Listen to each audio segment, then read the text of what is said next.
Vediamo che... Ok, sì, siamo dal vivo, ufficiale. Buonasera a tutti e benvenuti a questa nuova puntata della rassegna La Zisla tra le pagine. Ecco, sono inquadrato finalmente.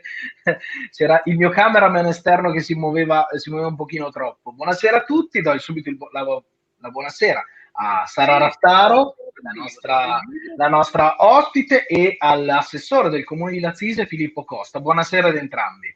Buonasera. Buonasera. Perfetto.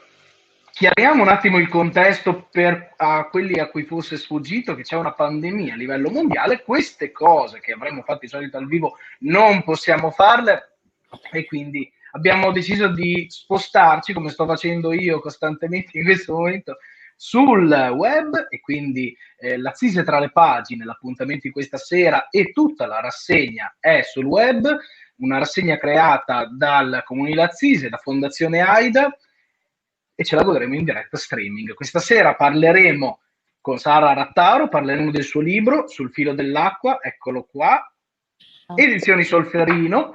Ma prima di parlare del libro io vorrei il saluto, insomma, il benvenuto che ipotizziamo accolto da un caloroso applauso da parte del nostro Filippo Costa.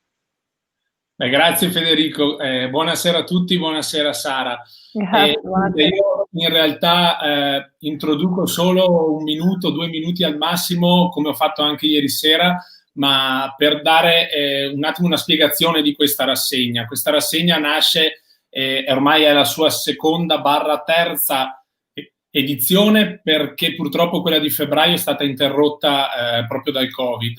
E siamo riusciti a fare un paio di incontri. Quest'estate però con Fondazione AIDA non abbiamo voluto demordere, abbiamo detto organizziamoci lo stesso, perché comunque dobbiamo tornare a dare anche piccoli segnali di normalità.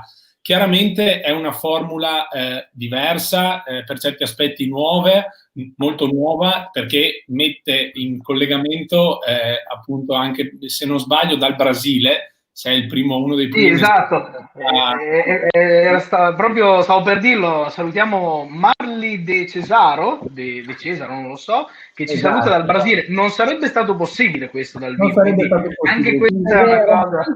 È un ottimo dato, è già un ottimo punto di partenza. No, chiaramente non mancherà quel contatto che si crea fra lo scrittore, l'autore del libro, e il pubblico che viene per conoscere l'autore o per avere una conferma di quanto già sa.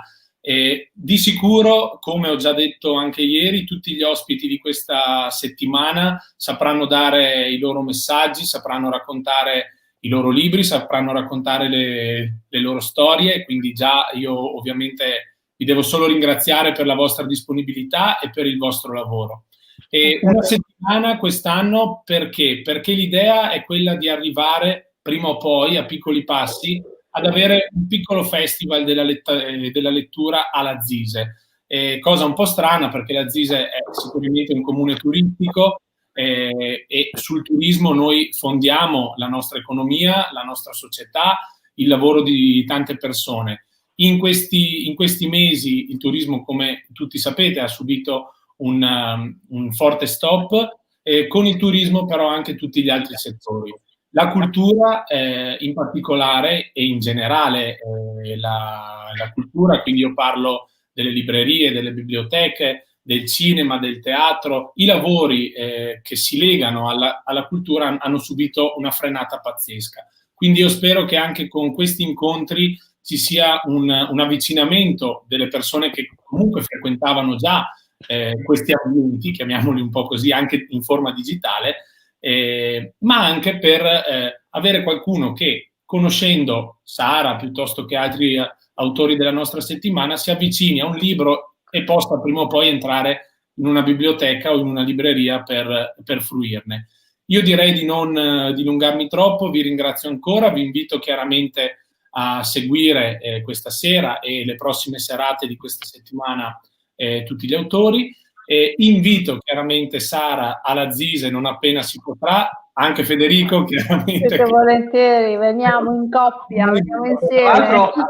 alla Cisa si mangia un ottimo pesce e quindi Sì. questo è un invito a maggior ragione, lo diciamo anche per chi ci sta seguendo da casa. Bisognerà provarlo, quindi tocca venire. Assolutamente, Dico, andiamo. piatti fantastici, fanno un mangiare che è fantastico, quindi l'invito è chiaramente aperto, non appena si potrà muoversi in maniera un po' più libera, diciamo, di questo periodo. Quindi io grazie, adesso esco dalla video chat, mi metto comodo sul divano e vi ascolto molto volentieri. Grazie mille. Grazie a te dell'accoglienza, dell'invito. Ed eccoci qua, finalmente adesso forse riusciamo a metterci un attimino più dritti. Sara, intanto ben ritrovata dopo il nostro dietro le quinte, adesso siamo live in streaming in tutto il globo, abbiamo visto addirittura dal Brasile ci stanno seguendo e io vorrei proprio iniziare da un termine che ritornerà nel libro, insomma lo ricordiamo, eccolo qui, sul filo dell'acqua, edizioni Solferino, Sara Rattaro. Un termine che è abusato, io non amo nemmeno troppo utilizzarlo, però è un termine che qualifica un po' questo libro. Resilienza.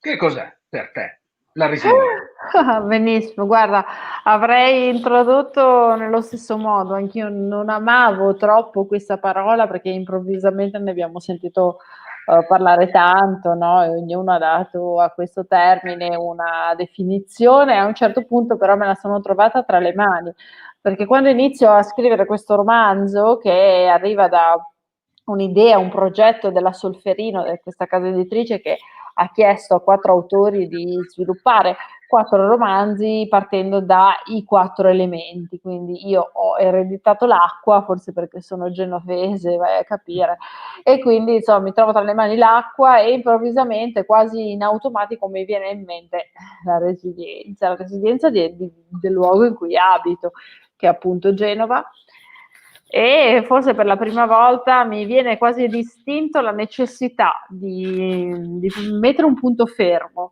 di mettere appunto quasi un punto addirittura di ripartenza che riguarda i genovesi, che riguarda la mia città e quanto la mia città sia stata spesso tristemente famosa, tristemente come dire, portata alla ribalta per eventi drammaticissimi. L'alluvione di cui parlo io racconto dell'alluvione del 4 novembre del 2011, in realtà non è né la prima né stata l'ultima dei momenti drammatici che abbiamo vissuto. Non è bastata l'alluvione, ci sono stati molti altri casi, non so, non ultimo ovviamente il crollo del ponte, quindi di Genova si parla nei momenti più drammatici. Cosa succede però ai genovesi quando in qualche modo tutti i giornali del mondo parlano di lei? Cosa succede? Succede che questa popolazione, queste persone che abitano qui, hanno sempre dato un segno molto chiaro della loro reazione a degli eventi che ci hanno davvero messo in ginocchio e ci siamo sempre rialzati o abbiamo provato a rialzarci facendo leva sulla sobrietà, se vogliamo anche l'eleganza. Non abbiamo mai fatto pubblicità del nostro dolore e abbiamo sempre rispettato moltissimo le vittime di tutti questi casi. Ecco. Questo romanzo è un po' un mio omaggio, devo dire più ai genovesi che a Genova, ecco. Perché racconta 8 eroi normali che della resilienza in realtà sono andati quasi oltre, nel senso che forse se chiedessi a loro, se fossero 8 persone, come dire, interrogabili, tu gli chiedessi cos'è la resilienza, questi ti guarderebbero come dire ma di cosa parla? Perché in realtà è talmente tanto nel nostro pane, no? Nel nostro DNA, che non è che abbiamo questa necessità di dare una definizione, perché sembra quasi che sia fatta per noi questa parola. E allora da quel momento anche la parola resilienza improvvisamente diventa una parola un po' più amica rispetto a prima. Quello che volevo raccontare era questo, poi ovviamente mi sono appellata alla necessità di raccontare che è improvvisa, è scatenante, quindi mi ha trascinata in 8 storie diverse e nella necessità di costruire anche una trama un po' inaspettata forse per i miei lettori abituali, ecco, che si troveranno tra le mani un libro un po' diverso rispetto alla classica Rattaro. Tra l'altro è curioso, ne parlavamo prima, il fatto che parliamo di questo libro proprio poche ore da quanto accaduto a Nuoro, nel Nuorese, insomma, con l'alluvione. Alla fine si parla di alluvioni in questo libro e è quello che è successo. Quindi, visto che siamo in Mondovisione, possiamo dirlo, se qualcuno della Sardegna ci sta insomma seguendo, gli mandiamo sicuramente un abbraccio e un pensiero. Grande. E forse sarà anche piacevole poter ascoltare le storie di riscatto, di rivincita. Io devo dire la verità, Sara l'ho conosciuta con questo libro e subito cercavo di capire dove volesse andare a parare. Poi mi sono reso conto del gioco di incastro che hai fatto, è stato proprio cioè, effetto wow. Intanto salutiamo anche Patrizia, che dice: da genovese non vedo l'ora di Ciao leggerlo Patrizia. a tutti i tuoi romanzi, quindi insomma una tua lettrice Una lettrice affezionata. affezionata. Ti volevo chiedere come hai fatto a incastrare così bene 8, perché incastrare 2 o 3 storie va bene, ma 8 sono tante. Allora, intanto partiamo dal presupposto che io faccio l'insegnante di scrittura creativa ormai da un po' di anni, non è che mi posso tirare indietro di fronte a queste sfide, cioè non è che puoi, come dire, raccontare a tutti la trama, Sua Maestà la trama, faccio la tramologa, prima di tutto la trama e poi rimani, come dire, spaesata, i tuoi romanzi in qualche modo raccontano delle trame molto lineari. Quindi io mi sono messa in gioco perché, come dico sempre, questo è un mestiere per chi ama partire, non è certo un mestiere per chi ama arrivare, quindi siamo quelli con la valigia in stazione e quindi mi sono un po' rimessa, come dire, a lottare con una trama. Non è stato semplicissimo come non deve essere, ecco, nel senso che il bello delle conquiste è che appunto siano conquiste, no? Quindi mi sono ritrovata con questa idea in testa che arriva da una serie televisiva che era molto conosciuta, che si chiama Mother Love, di cui io mi sono affezionata, mi sono anche un po', come dire, appassionata, e che appunto era la storia di questi 6 episodi che apparentemente sembravano 6 racconti fino a se stessi, che in realtà poi hanno un qualcosa in comune. Io sono andata un pochino oltre perché l'intreccio della mia storia è un pochino più, come dire, intenso, no? Un po' più raggomitolato, e da lì dico, ma beh, però che bello poter raccontare una storia con quest'idea. Allora comincio a tracciarla, no? E in effetti la sensazione è che sarei potuta addirittura andare all'infinito, cioè volendo potevo continuare. A un certo punto, anche per necessità, come dire, narrative, avevo bisogno di chiudere il cerchio.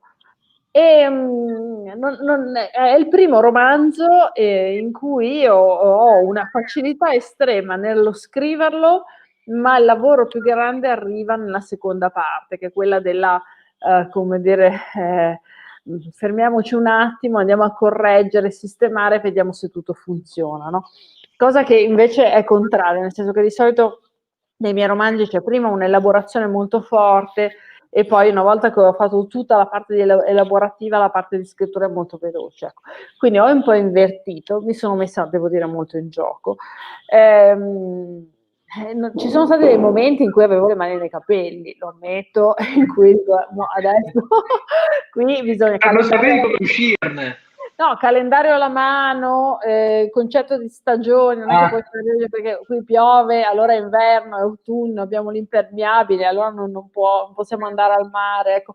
Quindi tutte quelle domande giustamente che magari ti sfuggono perché tu sei dentro la storia, poi arriva il lettore super attento e lo becca subito, e insomma, poi ce l'abbiamo fatta, ecco, in qualche modo ne siamo venuti fuori, questo è il mestiere, ecco, al di là del fatto che si pensi sempre che noi scrittori siamo questi così persone dotate di questa capacità di autoispirazione quando guardiamo fuori dalla finestra e veniamo invasi dalla storia che appunto ci colpisce, in realtà al di là di tutto questo siamo dei grandi artigiani, quindi insomma scalpello e lima e ci mettiamo a far funzionare le cose in modo che siano credibili e plausibili. Ecco.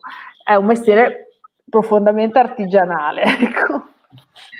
Esco un attimo dal contesto del tuo libro perché, visto che siamo veramente online ovunque, mi è arrivato un messaggio da un simpatico amico che ha detto: la differenza tra una scrittrice e un giornalista sta alle spalle dietro di te tantissimi libri, da me tantissimi taccuini, ed ecco perché mi sono sistemato per non farlo vedere. Però al di là di questo c'è molta interazione.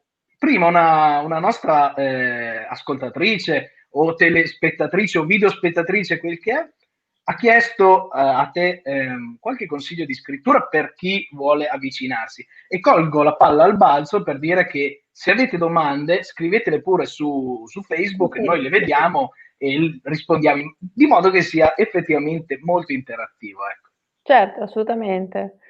Quindi la domanda è qualche consiglio, che consigli daresti a allora, bene, avrei una marea di consigli, dipende sempre un po' dal punto di partenza, cioè se hai già scritto, se non hai mai scritto niente, se è una passione che ti frulla nel cervello come quello che succedeva a me, a un certo punto bisogna mettersi e scrivere, ecco.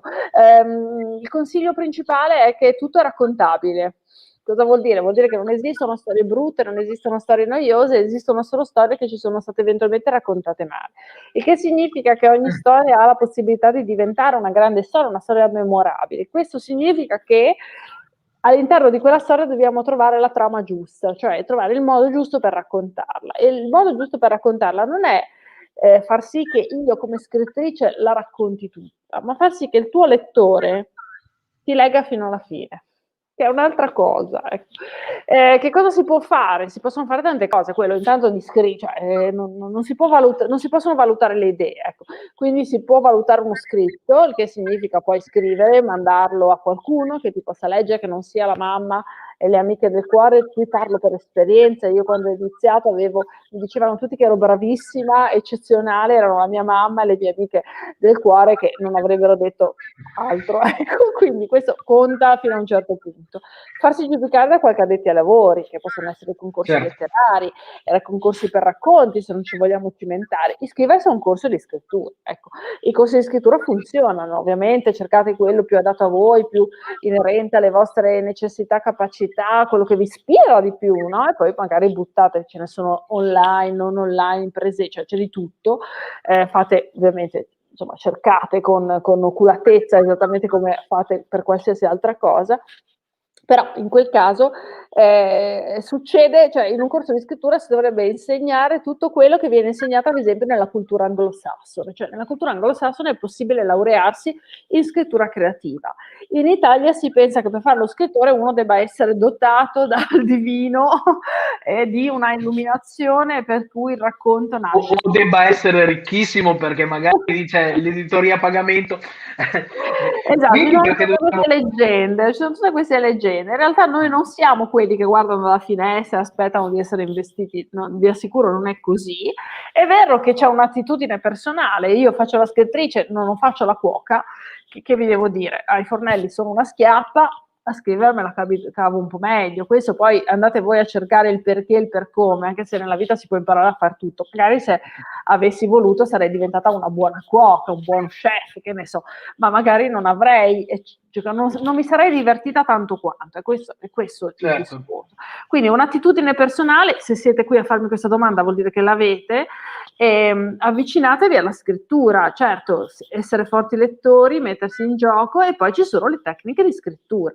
Il fatto che io vi proponga una storia e ve la faccia raccontare in 20 modi diversi, di cui 19 non funzionano, ma uno sì, vi fa imparare un metodo in cui appunto tutte le volte che avrete in mente un'idea e la volete raccontare in un certo modo, prima di raccontarla in quel modo vi mettete seduti e dite no, adesso io la racconto in altri 100 modi perché devo avere la prova che quel modo è quello che funziona. Bisogna essere un po' spietati, ecco, e poi scrivere, usare, spingere il piede sull'acceleratore, non avere paura del giudizio degli altri, sollevare ogni forma di giudizio. Non facciamo i giudici. Che non vi venga in mente di scrivere una storia perché volete far sapere al mondo come la pensate. Non interessa a nessuno, ve lo garantisco. Noi raccontiamo storie. Poi nella vita personale siamo come gli altri, diamo giudizi su tutto. Ma alla storia dovete credere. Anche se il vostro personaggio è un farabutto, una farabutta terribile, che non vi piace proprio, che nella vita non vorreste mai avere come amico. Ma nella storia, se l'avete scelta, dovete dargli tutte le chance per esprimersi e per dirvi come la pensa. Diciamo che ci sono tante cose da fare per fare questo mestiere. Visto che parlavi adesso qui di personaggi, io adesso faccio un po' il gioco del figli e figliastri. Mi devi dire qual è il personaggio che hai amato scrivere di più e perché, naturalmente, e quello che invece ti ha messo più in difficoltà, che hai, non dico odiato perché non è bello dirlo, però col quale hai fatto più a cazzotti e ovviamente perché.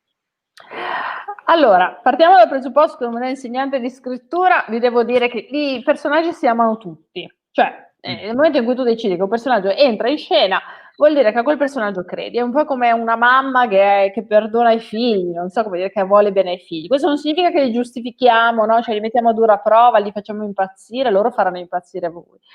Però è vero che ci sono dei personaggi più facili da raccontare e alcuni più complessi. Il più facile da raccontare è stato Enea, perché Enea mi ha appassionata molto. La storia di Enea è la storia di un padre vedovo che dedica gli anni buoni, importanti, dopo ovviamente aver perso una moglie, a crescere una figlia, e quindi insomma, in qualche modo fa il padre e la madre quasi contemporaneamente, e a un certo punto, quando comunque se lo può permettere, però non è più giovanissimo, si rinnamora, ecco. E in lui ho messo una buona parte della mia narrativa contemporanea, nel senso che è una tematica che mi piace analizzare, cioè quella degli amori che arrivano quando non hai più 20 anni, no? E con la consapevolezza dell'importanza del tempo, perché a 20 anni hai 20 anni e pensi di essere immortale, o comunque pensi che il tempo sia veramente qualcosa di molto relativo. Quando, tra virgolette, invecchi, no? Maturi, da un certo punto di vista ti innamori esattamente come se tu avessi 20 anni, cioè non cambia niente nella forma dell'espressione dell'amore, però hai quella consapevolezza per cui alcune cose diventano molto più importanti e forse gli dai un peso diverso, ecco. E ne ha tutte queste caratteristiche che in questa fase della mia narrativa ho già toccato in altri romanzi, tipo Nella giusta distanza, e mi piace molto. Un personaggio complesso e difficile da raccontare è stata Chiara, che è la prima, quella che parte, perché è molto diversa da me, molto lontana da me. E quindi non nego che molte volte ho dovuto fare un passo indietro proprio dal computer e evitare, perché sennò cioè, sarei entrata e l'avrei scrollata con le mani, no? Perché se fosse un'amica ci avrei discusso. E in realtà è oltre l'amicizia, quello che si instaura, no? Appunto, è credenza, cioè io le credevo profondamente, dovevo tra l'altro rispettare il suo modo di essere, e quindi questa cosa a volte a tratti è stata un po' faticosa, ma è il bello di questo mestiere, ecco, è proprio il bello di questo mestiere, cioè arrivare alla fine della giornata sei esausto, perché un personaggio t'ha messa a dura prova, è veramente una cosa che da un lato ti fa sorridere perché sembra veramente un mestiere un po' da matti, no? Però è proprio il bello, perché impari un sacco di cose. Il privilegio di non essere se stessi, no? In una società, in una vita in cui tutti dobbiamo essere alla ricerca di chi siamo, di cosa vogliamo, di essere presenti a noi stessi, noi scrittori ci prendiamo questo lusso pazzesco di essere altro, no? E di comprendere gli altri, di rispettare gli altri. Se è fatto seriamente, questo è un mestiere che aiuta molto la crescita personale. Esco di nuovo dal seminato del libro e poi ci rientro, come vedi io entro, esco, mi piace fare un po' queste cose dinamiche in questa cosa in questa presentazione che è staticissima a livello visivo, ma chiaramente emotivamente molto, molto attiva. Senti, tu hai una laurea in scienze biologiche, il nesso tra essere una scienziata e fare la scrittrice. Cioè, mi manca la parte in mezzo, come ti si arriva? Beh, guarda, grazie per la domanda. Allora, intanto, se vogliamo proprio fare gli sboroni, diciamo che uno scienziato può fare lo scrittore, difficilmente uno scrittore potrà fare lo scienziato. E quindi, eccola, tacchete. Allora, la scienza è sempre, cioè, la scienza, io sono laureata in biologia, è una facoltà che rifarei a mani basse, proprio la rifarei subito perché l'ho amata molto, e è anche la facoltà forse scientifica più culturale, no? Cioè quella un po' più divertente sotto certi punti di vista, quindi l'ho amata moltissimo. La scelsi perché non avrei mai immaginato di fare la scrittrice.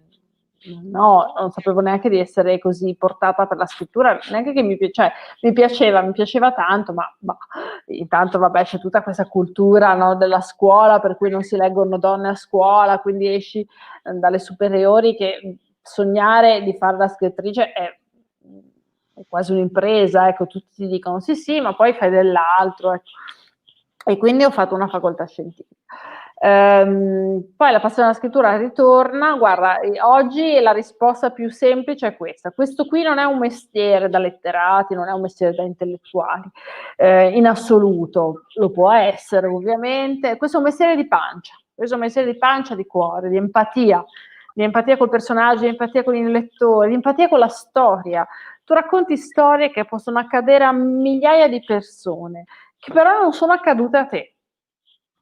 Come diavolo ti permetti di raccontare la storia degli altri? In qualche modo ci riusciamo. Non ha niente a che vedere con i libri che abbiamo letto, con le lauree che abbiamo preso, con i discorsi che abbiamo fatto, ha davvero poco. La cultura che abbiamo è fondamentale, è ovvio, non augurerei a nessuno di fare lo scrittore se non ama leggere, è ovvio. La cultura che abbiamo ti permette di raccontare alcune storie rispetto ad altre. Io mi trovo molto bene quando nelle storie arriva qualcuno che ha una malattia, che ha una ricerca scientifica da fare. Ho scritto dei romanzi per ragazzi che hanno come protagonisti degli scienziati, Majorana piuttosto che Albert Sabin, e lì ero perfettamente a mio agio. Perché? Perché la mia capacità di andare a fare ricerca su queste materie è molto più immediata di quella che potrebbe avere per un altro scrittore o un'altra scrittrice, ma questo non significa che loro non ci riuscirebbero. Questo è un mestiere di pancia, di cuore. Se volete raccontare le storie di oggi, volete emozionare gli altri, poi la cultura fa parte di tutto quello che tu hai imparato. In questo paese si pensa che se non hai fatto il liceo classico e non sei laureato in lettere non sarai mai un intellettuale letterario. Ma io avevo un nonno che faceva il postino, aveva la terza media, che vi assicuro che mi avrebbe fatto impallidire, perché lui leggeva 30 libri al mese. Cioè io ho una biblioteca che in parte la vedete, che non leggerò mai, non mi basterà mai una vita, ma mio nonno invece l'aveva ereditata da un nonno, dei libri da 50 lire, che mio nonno leggeva ed era un uomo coltissimo, ma ovviamente non era colto sulla carta. L'Italia è ancora questo paese qua, è ancora quel paese che ti dice che per fare lo scrittore devi avere la spinta divina, è ancora quel paese che ti dice che la cultura di serie A è quella letteraria, la cultura di serie B è quella scientifica. Non lo so, la superiamo, la si supera, e io sono felicissima di essere una scrittrice con una cultura scientifica, intanto perché influenza la mia scrittura, influenza sicuramente il mio modo di fare ricerca. E poi perché come tutti quelli che hanno avuto a che fare con la scienza so che sbagliare è umano, cioè so che gli errori sono umani, spesso dagli errori arrivano le grandi scoperte, magari addirittura i Nobel, e quindi non sono una che si abbatte. Ecco, da questo punto di vista la filosofia scientifica è molto più performante, se vogliamo. Ecco. Concedimi la battuta, poi ci sono anche quei Nobel che arrivano per errore, ma questa infatti. è un altro paio di maniche. Perché no? Torniamo invece al tuo libro. È un libro molto visivo, nel senso che tu hai descritto molto bene le immagini, è un po' una sceneggiatura. In tempi in cui le serie TV vanno parecchio, diciamo che un appassionato di serie TV si divertirebbe molto a leggere, proprio perché è molto molto visivo, ci sono delle forti immagini dell'alluvione del 4 novembre. Qual è l'immagine che tu hai di quel giorno e quella che hai trasposto con più emotività nel libro? Magari sono la stessa, magari no. Guarda, quello fu un giorno indimenticabile, come tutti i giorni di grandi tragedie, no? Per noi è stato indimenticabile perché quel giorno l'allarme arrivò tardi, o meglio non arrivò di fatto, quindi la città si mosse come un giorno qualunque e la maggior parte delle persone si ritrovò nel posto sbagliato nel momento sbagliato. Questo sarebbe capitato a tutti, no? Ritorno un po' al discorso che ho fatto all'inizio, il perché noi genovesi, perché l'omaggio ai genovesi. Perché noi da tutte queste situazioni che spesso sembrano un po' accadute anche per altre cose, non solo per il fatto in sé, ma perché qualcuno era distratto per una negligenza che ci trasciniamo dietro da 1000 anni, per qualcuno che non aveva fatto chissà quando quello che avrebbe dovuto, ci sentiamo tutti dei sopravvissuti. E quindi quel giorno in realtà lo siamo stati. Io non sono uscita di casa per caso, perché sarei dovuta andare, avrei preso la macchina e sarei stata, nella migliore delle ipotesi, imbottigliata in un traffico lungo ore, no? Cioè impossibilitata a comunicare e distrutta, isterica dall'ansia, dalla paura. Nella peggiore delle ipotesi probabilmente sarei stata a lottare sotto il fango, ecco. Chi lo sa che cosa sarebbe potuto succedere. Per fortuna non sono uscita di casa, chi lo sa, perché sono stata fortunata, lungimirante. Non si può dire, forse magari mi sono semplicemente svegliata tardi, cioè magari il sonno mi ha fatto allungare di quella mezz'oretta, per cui quando ho aperto le finestre ho detto beh, aspetto che spiova e vado. L'aspettare che spiova ha fatto sì che la giornata passasse e io mi salvassi la vita. Tu pensa a che cosa si arriva. Ecco. Quindi in realtà l'immagine di quella giornata è un'immagine indimenticabile, perché poi tutto quello che è successo l'abbiamo saputo attraverso i giornali, il telegiornale ovviamente, le comunicazioni telefoniche erano difficilissime, è stata una continua ricerca delle persone care, dove sei, cosa fai, sei al sicuro, non ti muovere, anche se non sapevi se il non ti muovere era a favore o non a favore, perché in quei momenti c'erano persone che dovevano decidere per gli altri, le scuole erano aperte, gli insegnanti, i presidi si sono ritrovati li facciamo tornare a casa i ragazzi, li teniamo qua. Come fai a decidere, a capire che cosa è giusto, che cosa non è giusto quando non ci sono dei protocolli? Ecco. Quindi questa è l'immagine. Nel romanzo io racconto un po' questo, racconto i sopravvissuti di quella giornata. In realtà indirettamente racconto anche qualcuno che a quella tragedia non è sopravvissuto. Però di fatto sono 8 storie d'amore, ecco. Cioè, se volessimo proprio ridurle a qualcosa di molto molto narrativo, che è l'amore, cioè che continua a essere la tematica da raccontare, indipendentemente dal fatto che non c'è niente di sdolcinato, di romantico, pochissimo in quello che racconto, ma racconto l'amore nella sua universalità, perché racconto l'amore di un padre per la figlia, l'amore carnale di 2 amanti, l'amore coniugale, l'amore extraconiugale, l'amore omosessuale,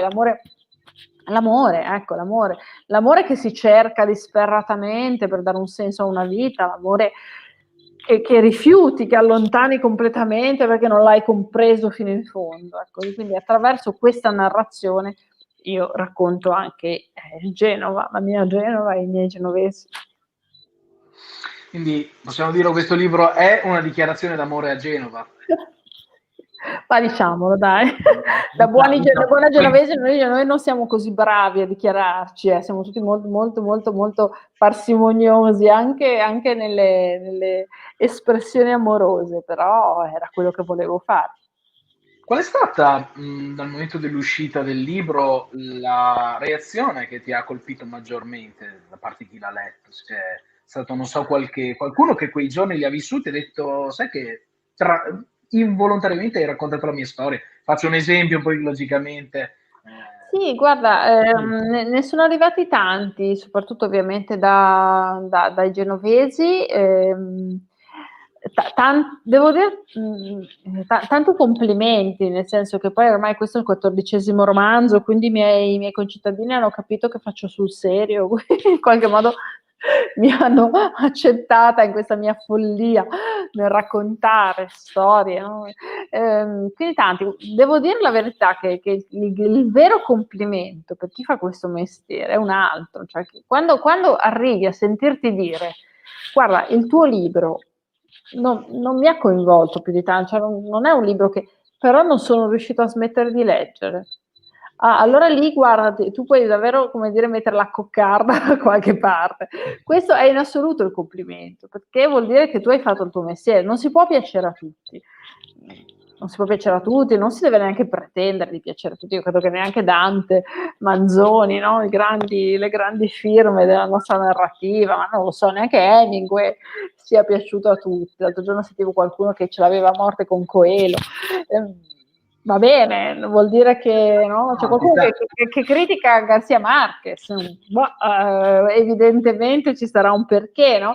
Allora figurati se non criticano me, cioè ci mancherebbe anche. Però se riesci a incollare il lettore alla lettura, hai fatto il tuo mestiere.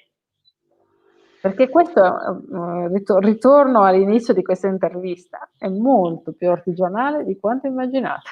Assolutamente, assolutamente.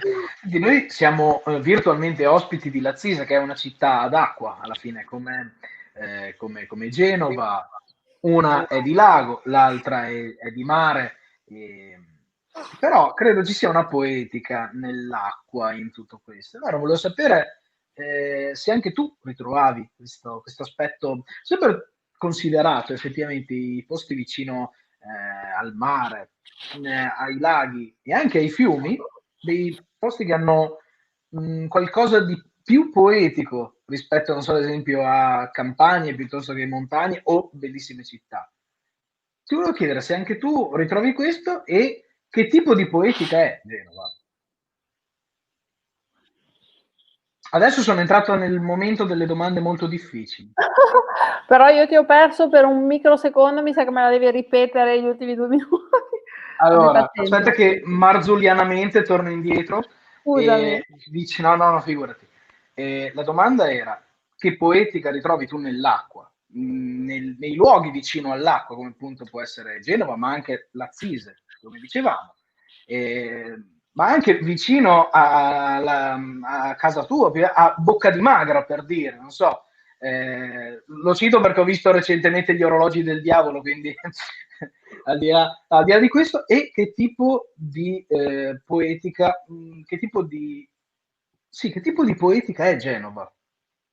Guarda, Genova è una città, secondo me, tra le città più belle del mondo. Invito tutti a, quando sarà possibile, a dargli un'occhiata. È una città molto poco pubblicizzata, quindi capisco che le persone non siano poi così sempre attratte dall'arrivare. Non mi pare che la prima guida turistica su Genova sia di qualche anno fa, ecco, questo ve la dice lunga. Però è una città di una bellezza straordinaria, una città difficile, a volte difficile da capire, con una storia gloriosa ma anche distruttiva sotto alcuni punti di vista, con un recente e un contemporaneo complesso, molto complesso, perché come dicevo all'inizio, essere comunque sempre raccontati per qualcosa di negativo, non so, non sappiamo nemmeno noi come gestirlo a volte. Ecco. Però a volte, se dovessi dare un'immagine di Genova, a volte la racconterei come una di quelle persone un po' anziane, profondamente burbere, come dire, ostili, che però quando le conquisti non riesci più a fare a meno, no, di queste persone. Cioè, quelle persone che quando si aprono c'è una difficoltà enorme a entrare nel cuore dei genovesi, però poi quando ci riesci rischiano di diventare i tuoi migliori amici. Ecco. Io ricordo che una delle cose più belle che mi fu detta in tutti questi anni avvenne proprio dopo la caduta del ponte Morandi, dell'estate del 2018, e qualche giorno dopo una persona a me molto cara mi disse: che bel popolo che siete, così uniti, così sobri, così intorno a queste bare, no? Siete stati davvero, davvero un esempio. Io in quella frase, devo dire, mi sono non solo molto riconosciuta, ma anche molto inorgoglita, perché è vero che c'eravamo tutti, è vero che di quella tragedia noi non ci siamo portati a casa niente, nessuno si è alzato, ha gridato, no? Siamo stati davvero tutti intenti a fare quello che si poteva fare, ognuno di noi ha partecipato in qualche modo, dalle forze dell'ordine, dai soccorsi, dalle persone che facevano la focaccia per dar da mangiare ai soccorritori che non hanno dormito per giorni. Certo. Non lo so, ognuno, io stessa nel mio piccolissimo, nel mio lontanissimo, ne ho scritto perché era l'unica cosa che potevo fare, no? Certo. Cioè, ognuno ha partecipato come poteva. Guarda, mi vengono ancora le lacrime agli occhi quando penso a questa cosa. Ecco, questa è Genova. Questa è la poetica che c'è la poetica genovese, che tante parole. ha poco a che fare con le cartoline patinate, ecco, che spesso a volte si vedono, perché in realtà è anche uno skyline molto bello, però non è quello. Se venite a Genova non vi aspettate quello, aspettatevi qualcosa di molto più sensibile, sensuale, sensitivo, e molto più particolare. Sarete stupiti dagli angoli della città, dai vicoli, dalle strade più strette, dagli odori, dai sapori, ecco. È tutto molto semplice, però è anche abbastanza nascosto. E poi diciamolo, Genova non è soltanto l'acquario, no? Perché No, sembra di... guarda, l'acquario non mi viene neanche in mente, nel senso che per quanto sia un'eccellenza, per noi genovesi è anche un'eccellenza moderna. Genova è tutt'altro, è un luogo in cui bisogna camminare, un luogo di botteghe, un luogo di persone che parlano ancora una lingua ormai quasi incomprensibile ai più. È ancora, ed è incredibile dirlo, la Genova di De André. Cioè, nonostante, voglio dire, siano passati veramente oltre 20 anni da quando De André cantava, una città, Genova è rimasta là in qualche modo, quindi se avete voglia di fare un piccolo passo in quella Genova che lui ha saputo raccontare, ha saputo descrivere, ma perché? Perché De André lo faceva col cuore, lo faceva in modo empatico, anche lui non aveva niente a che fare, per quanto fosse un uomo coltissimo, un uomo molto intelligente, non aveva niente a che fare con l'intellettualità che si vuole raccontare oggi, no? È per questo che arrivava a tutti, De André è riuscito ad arrivare a tutti, anche a chi a Genova non c'è mai stato. Io conosco persone che a Genova non ci sono mai state, che amano le canzoni di De André, no? E in parte è quella, ecco. No, colgo l'occasione di nuovo perché ci stiamo pian pianino introducendo verso i saluti, insomma abbiamo ancora un po' di tempo, però intanto chi volesse fare delle domande, ragazzi, Facebook assolutamente, intanto la nostra amica dal Brasile abbiamo dice già una che turista, andrà a Genova vai, e cercherà i tuoi libri. Beh, bello, guarda, un altro autore genovese molto bravo è Bruno Morchio, che è un giallista, quindi insomma, tutto un altro genere, ma ambienta i suoi gialli nella Genova, nella vera Genova, ecco, e in lui c'è tutto il sapore, no, di questa città. Ti volevo chiedere come hai vissuto il lockdown? Il lockdown, guarda, il primo lockdown, adesso ormai si parla di primo e secondo lockdown. Il primo lockdown l'ho vissuto in un modo un po' strano, ma come tutti con grande energia, perché era la prima volta, perché eravamo tutti armati di grande pazienza, di grande, tra virgolette, voglia anche forse di fare le cose bene. La scrittura ne ha un po' risentito, nel senso che io facevo un po' fatica a fare la scrittrice, come dire, cioè, voglio dire che questa situazione di grande preoccupazione mi aveva un po' tolto il gioco di questo mestiere, no? La voglia di, come dire, improvvisare, di giocare con le vite, no? Di far accadere i fatti. Quindi ero più brava, più portata a raccontare tutte quelle cose un po' più verosimili, un po' più sulle biografie per i ragazzi. Ecco, mi sono più dedicata a questo. Nella seconda fase devo dire che un po' come tutti, la viviamo, immagino che sia il grosso problema oggi, di viverla un po' come la ricaduta, cioè un po' come se ci avessero detto siamo guariti, hai avuto un grosso problema, una grossa malattia, però ti sei curato, sei salvo e poi ti ridicono che in realtà devi ritornare. Quindi siamo un po' tutti più tesi, mi sembra, un po' più... Mi manca la libertà, devo dire, per quanto non voglia fare quei discorsi terribili del oddio, sembra di vivere in una situazione di mancanza di libertà, perché credo che i posti in cui la libertà manchi siano tutt'altra cosa. Però un po' la libertà degli amici, delle persone, questa cosa sì, ecco, del contatto umano, soprattutto andando incontro a un inverno in cui queste cose secondo me le senti un po' di più, perché colorano e scaldano le giornate, che magari in estate, insomma, la luce ti rende più positivo, ecco. certo. Però stiamo Quindi sì. bene, ecco. Mi appello al fatto che sto bene, i miei parenti, i miei genitori essenzialmente, che ovviamente non sono giovani, stanno bene, e questa è ovviamente poi la cosa più importante. Certo. Volevo una conferma se mi sentivi, perché ho avuto un problema con benissimo. Mi sento benissimo. Benissimo, no, perché ho avuto un problema con... questa è una bellissima domanda da E cos'è la libertà? Micaela su cos'è la libertà per te?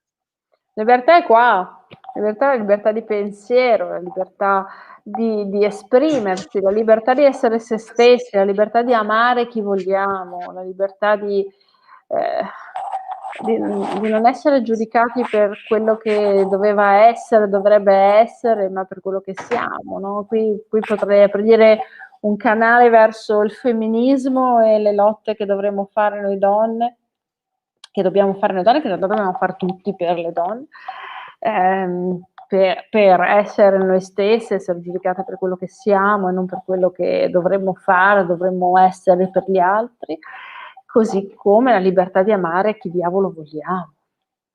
Io credo che sia un concetto, cioè che sia un concetto su cui ci siano tante sovrastrutture, potremmo parlarne nei giorni.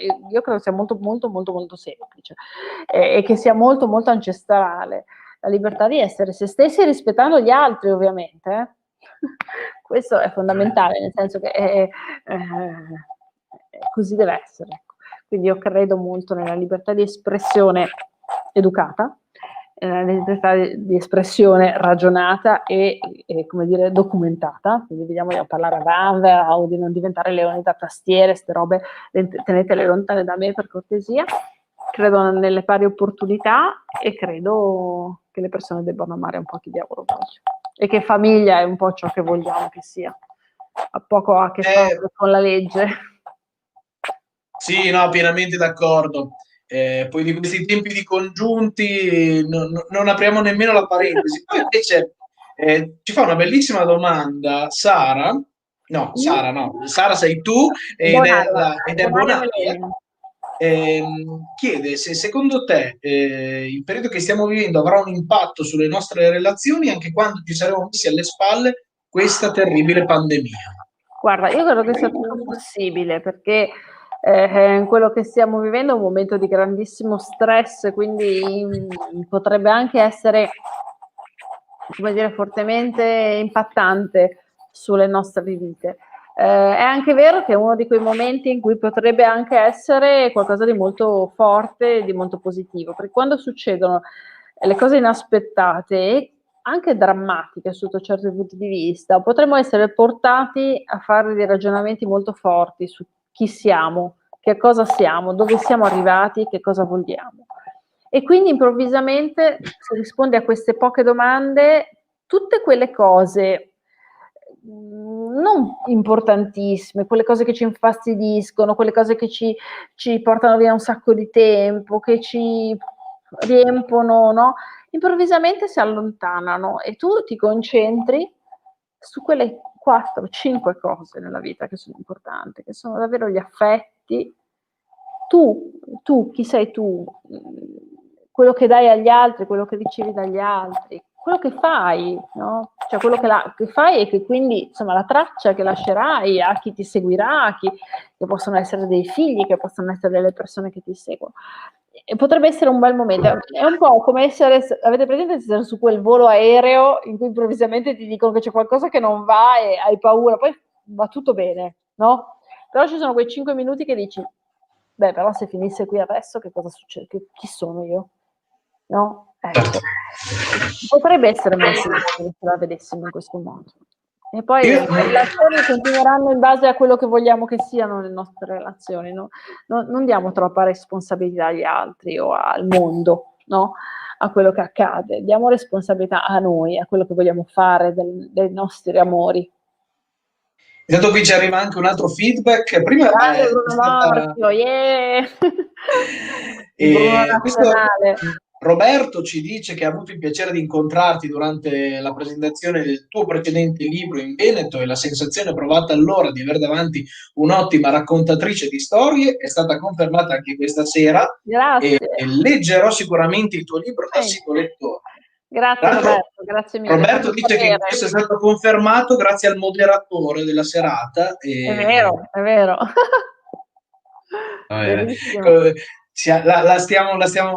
È sempre bello creare un po' un clima anche un po' divertente, prendersi anche un pochino in giro. Meno bello invece è sottovalutare le domande. Prima ne è arrivata una molto impegnativa, secondo me, che diceva: come si fa ad amare riferito al mondo di oggi? Questa questo è un domandone. Questo dice come si deve amare il mondo in questo momento. Ma allora, siamo sempre nel concetto di libertà, no? E quindi a ognuno di noi sta il libero arbitrio di decidere un po' che cosa fare in questo momento. In realtà, più che il mondo, forse ce la dovremmo prendere con alcuni rappresentanti di questo mondo, perché il mondo, poveraccio, sta tentando anche di mandarci dei segnali molto forti. Io credo che il concetto di amore dipenda sempre da noi, no? Da quello che siamo, anche dal modo in cui, in qualche modo, ci siamo, questa parola terribile, un po' come resilienza, che è risolti, no? Arrivi a un certo punto in cui il peso del tempo inizia ad avere un'importanza diversa. Non hai più 20 anni, nel mio caso li ho passati da un po', e quindi non ho più quella sensazione di essere immortale. Ho un disperato desiderio di essere immortale perché sono una mamma e quindi vorrei essere immortale per poter esserci sempre. E questo però, questo ragionamento, se non resta questa battuta che fa un po' sorridere, può diventare qualcosa di molto, molto, molto importante, che significa rivolgersi agli altri, amare gli altri e concentrarsi sulle cose importanti che abbiamo. Ecco. Questo è un momento, secondo me, di grandissima riflessione, intanto perché il tempo si è un po' fermato.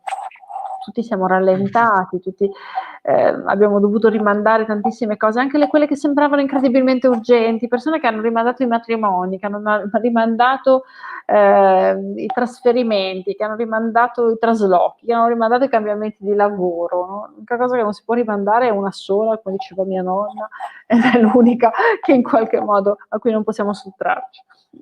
Ecco, ma se possiamo davvero rimandare tutto, allora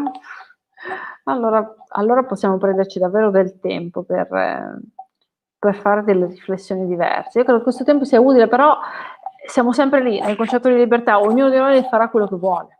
Cioè, non c'è una legge per tutti, non usciremo tutti migliori, non è vera questa cosa. Qualcuno ne farà di tutto questo qualcosa di importante, qualcuno no. E ringrazio nuovamente Roberto per averci scritto, gentilissimo per le sue parole. C'è una cosa che ho notato nel tuo libro e mi avvio veramente a concludere. Ed è una cosa che è stato piacevole vederne l'assenza, però mi ha stupito. È un libro in cui, nonostante tutto, manca rabbia. Manca la rabbia. Bene, sono contenta. No, è stato piacevolissimo il fatto, perché forse non ci sarebbe stato, però come mai? Cioè, una situazione del genere ti deve creare una rabbia nei confronti della vita. Tu sei una persona molto pacifica, si vede, però come mai non traspare rabbia dai un po' probabilmente è il mio modo di filtrare quello che racconto. Io non sono una persona arrabbiata, mi arrabbio, ma non sono una persona arrabbiata. L'atteggiamento che volevo raccontare è molto genovese, per questo che vi chiedo in qualche modo di avvicinarvi a questi soggetti, a questa Genova, perché noi siamo questo. Per quanto forse sarebbe a volte stato anche più utile essere molto più arrabbiati, e che magari la rabbia fa ottenere anche dei risultati, quindi non voglio sottovalutarla. La rabbia è un sentimento importante, utile, no? E spesso nell'elaborazione dei lutti, nell'elaborazione delle sconfitte, se non arriva la rabbia, il lutto, la sconfitta non si supererà mai, no? Quindi è fondamentale per la vita. Però in questo libro non c'era rabbia, forse perché io avevo proprio la necessità di raccontare altro. avevo la necessità di raccontare qualcosa che va al di là del sentimento più distorsivo, ecco. La voglia di rinascere, la consapevolezza che in fondo devi avere nei confronti di una vita, perché i miei personaggi raccontano una serie di situazioni di sconfitte, ma queste fanno parte della vita, indipendentemente dal fatto che tu viva qua o viva altrove, no? Io racconto l'amore, e se vuoi raccontare l'amore devi raccontare anche il dolore, perché non esiste. E quindi diciamo che questo romanzo vuole raccontare tutto questo. Sto prendendo appunti perché stai dicendo le cose veramente molto importanti e posso farlo. Di solito quando facciamo dal vivo le presentazioni con Fondazione AIDA, magari ci sono delle bellissime cose che vengono dette, ma non puoi su un palco prendere appunti, a casa puoi farlo. Quindi senti, avviandoci ai saluti, 2021 cosa significa per te? Cosa c'è in arrivo? Cosa ci sarà in partenza? Sì, arriverà sicuramente. Direi che secondo me arrivano un paio di nuovi romanzi, perché insomma io sono una penna veloce, quindi un nuovo romanzo per ragazzi, un nuovo romanzo per i grandi. Riparte il mio corso di scrittura alla Fabbrica delle Storie, quindi insomma che porta anche i miei scrittori, i miei allievi a pubblicare un racconto, scusate, e quindi insomma grande impegno. Riprendo i corsi universitari dove insegno scrittura all'università, riprendo un po' tutto. Mi piacerebbe fosse un anno tra virgolette normale, ecco, dove poter fare tutte le cose. Mi piacerebbe riprendere il contatto umano e fisico, e quindi le cose cosiddette in presenza mi piacerebbe tanto, però io sono molto positiva, penso che sarà un altro anno sicuramente di grande lavoro, di grandi cose, spero di progetti nuovi, di incontri nuovi, ecco, che sono sempre le cose che a me utilizzano di più, e poi farò la mamma. Genova è una città anche di calcio. Tu sei appassionata? Vabbè, adesso della squadra del Greco? Perché è morto Maradona, di cui peraltro ho scritto persino io in un libro, che era Il cacciatore di sogni. Il mio libro, il primo romanzo per ragazzi, Il cacciatore di sogni, inizia in una scena in cui c'è Maradona, quindi pensa a questo personaggio quanto è stato importante per parlare di calcio. Allora, no, io non sono schierata, e quindi però è vero che a Genova ci sono due squadre di calcio storiche, tra l'altro, quindi sia il Genoa che la Sampdoria, e insomma non vado oltre, perché svelerei la mia impreparazione sull'argomento. Ma sai perché? Ma sai perché te lo dico? Perché così lanciamo anche il prossimo appuntamento, I Lazzise tra le pagine.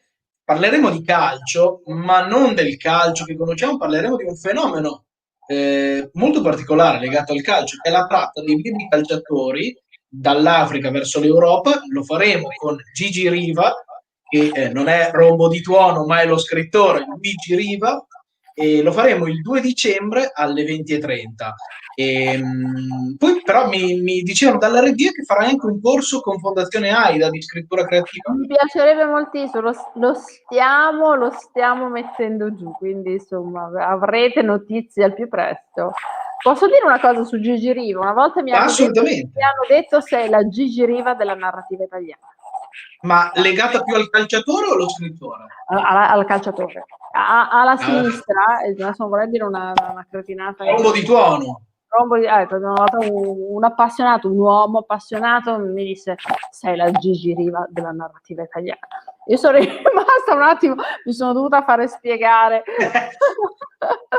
però poi ho capito che era un complimento, nel senso, cioè, poi c'è modo di dire le cose carine, no? Nel senso, e chi più di uno scrittore deve apprezzare i modi alternativi, quindi però... Assolutamente. Senti, Sara, siamo veramente ai saluti. Ti lascio uno spazio per salutare i nostri ascoltatori. Lo sto chiudendo in una maniera da telegiornale proprio. No, non mi appartiene questo. Li saluto io. Allora, intanto, grazie a tutti di aver partecipato. Non vedo l'ora di venire alla GISE in presenza, perché vi voglio conoscere il vostro quadro, anche se in realtà un po' lo conosco, quindi amo il lago, amo i vostri colori, amo il vostro cibo, il vino, insomma, l'accoglienza, quindi mi sentirei a casa. In realtà ho promesso al vostro assessore che insomma faccio un po' parte del gruppo, quindi se tutte quelle cose che volete fare, che si faranno, che hanno a che fare con la scrittura, la lettura, i libri, io se mi volete vengo volentieri. È stato un piacere parlare di tante cose, perché stasera abbiamo parlato di un sacco di cose, quindi grazie Federico, grazie al Comune di Lasise per avermi invitata, grazie all'associazione, alla Fondazione AIDA per la carineria che ha sempre nei miei confronti, perché non è la prima volta che collaboriamo, quindi davvero grazie. E basta, torno presto. E ringraziando anche Ilaria Panozzo per il suo commento. Allora, io ringrazio invece Sara Rattaro, e qui ricordiamo il libro, tra l'altro siamo sotto Natale quasi, quindi se volete fare dei regali, Edizioni Solferino, Sul filo dell'acqua. Grazie al Comune di Lasise, grazie a Fondazione AIDA, grazie mille Sara, e vi ricordiamo che mercoledì 2 dicembre Gigi Riva presenteremo il suo ultimo libro, Non dire Dio ai sogni, parleremo di calcio, sarà una serata di Champions anche, quindi insomma magari non so, commenteremo anche qualche risultato dal vivo, e ci troveremo sempre qui, ci sarò ancora io, sulla pagina Facebook di Fondazione AIDA, sul canale YouTube del Comune di Lasise. A questo punto buona serata, buona domenica, grazie Sara, e buon inizio di settimana a tutti. A presto. Buona serata, ciao Federico.